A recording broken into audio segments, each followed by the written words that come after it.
Velkommen til den her præsentation af mit dimensioneringsværktøj, som jeg har lavet i Excel i forbindelse med el-autorisationsprøven, som er en del af 7. semester på Maskinmesterskolen.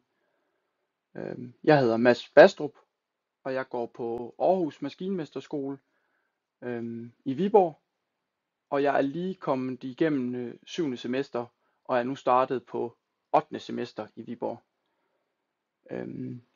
Jeg håber, den her video kan inspirere en lille smule til de maskinmesterstuderende, der skal på 7. Til at give sig i kast med Excel. I skal være velkomne til at skrive til mig, hvis I har spørgsmål og eller noget feedback fra videoen af. Så skal jeg prøve at besvare det så godt som jeg kan. Noget af det allerførste, man skal give sig i kast med i opgave 2, det er belastningsskemaet. Man får givet en række belastninger, som man skal have tastet ind på sin computer i alt efter hvilken software man nu bruger. Jeg har sat Excel op sådan, at vi har mulighed for at taste ind i noget, der ligner et belastningsskema, hvor vi har muligheden for blandt andet indtastning af harmonisk støj, indtastning af startstrømme. Vi har mulighed for samtidighedsfaktor, der er cosinus, og så kan vi også oplyse, hvilke faser der er belastet. Det kunne jo være en enfaset for eksempel. Værdierne jeg taster ind er tænkte. Det er sådan set bare for at vise, hvad arket kan. Der er også mulighed for at fortælle, at tavle 2 er en undertavle ved at sætte krydser af her til tavle A2. Det er altså tavle A1, der forsyner A2. Ydermere er der mulighed for samtidighedsfaktor for hele tavlen og udvidelsesfaktor for hele tavlen. I vil kunne se, at værdierne herover ændrer sig efter hvad jeg taster ind herover. Og det skal bruges til senere dimensionering. Det næste vi skal have gjort, det er at vi skal ind og kigge på de her oplyste data, som vi får i opgave 2 fra netselskabet og nogle transformerdata, som vi enten får direkte, eller vi skal ind og læse i et datablad. De her oplysninger, dem bruger vi til at finde vores netimpedanser og vores transformerimpedans, som vi henfører til sekundærsiden. Og impedanserne, dem skal vi bruge til vores senere udregninger og kortslutninger. Jeg har prøvet at sætte det op så let læseligt som muligt, så at personen, der skal rette vores prøve, har nemt ved at se, hvilke udregninger, der er blevet foretaget, og hvor vi har fået vores tal fra. Beskyttelsesudstyr er også en af de ting, som der er meget fokus på i opgave 2. At man foretager sig nogle valg af beskyttelsesudstyr. Jeg har siddet manuelt fra kataloger af og plottet nogle forskellige beskyttelsesudstyrstyper ind. Og så har jeg sat det således, at alt efter hvilken belastningsstrøm vi har, fjernes det udstyr, der ikke kan beskytte belastningsstrømmen. Så for eksempel, nu taster jeg 200 ampere ind, for at vise, at det er altså ikke muligt længere at vælge automatsikringer, efter hvad jeg har tastet ind, da jeg har tastet ind, ikke går op til 200 ved automatsikringer.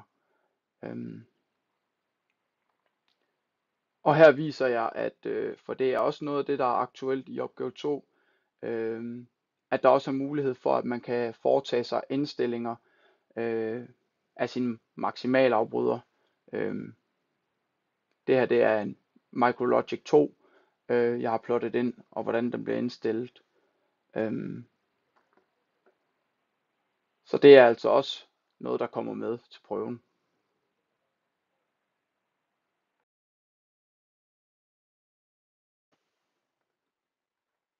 Efter vi har foretaget os et valg af beskyttelsesudstyr, skal man ofte ind og dimensionere et kabel i opgave 2.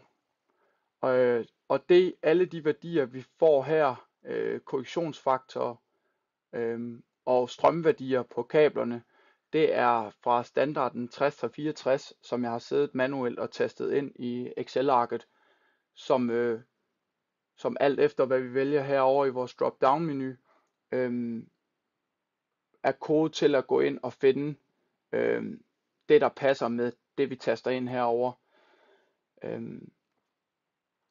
Vi ser også hvilke tabeller vi får vores korrektionsfaktor fra, og det er igen for at gøre det så nemt for læser eller ham der skal rette opgaven og se, jamen hvor er det vi får vores værdier fra, og det er også derfor jeg har taget det her med at sætte det op pænt, så vi kan have det med i vores opgave. Her viser jeg bare, at vi også kan dimensionere PE-ledere. Det er samme udgangspunkt som fra før, igen også fra standarden 60-64, og igen sætte op, hvor får vi vores værdier fra, hvilke tabeller, og hvad er det der gør, at vi bruger de tabeller. Det er jo ud fra vores valg heroppe.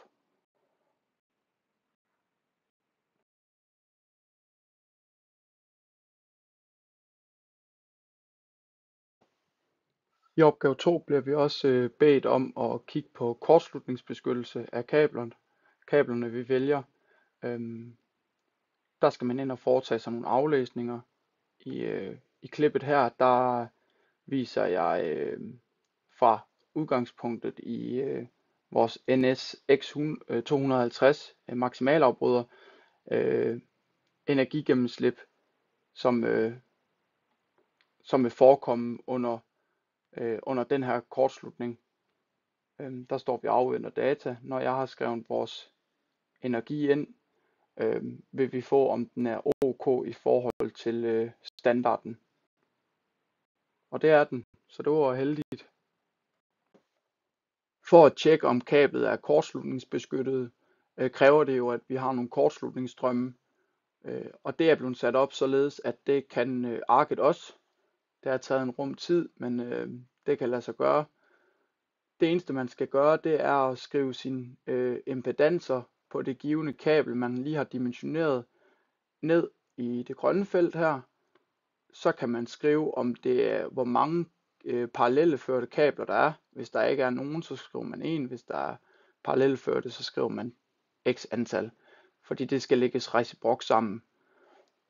Så har man muligheden for at sætte krydser her, alt efter hvilke kabler man skal tjekke fra. Det er jo ikke sikkert, at man vil have alle kablerne med i sin kortslutningsberegning herover til højre. Så det giver også en større frihed i forhold til opgaven man får. De kan jo være meget varierende.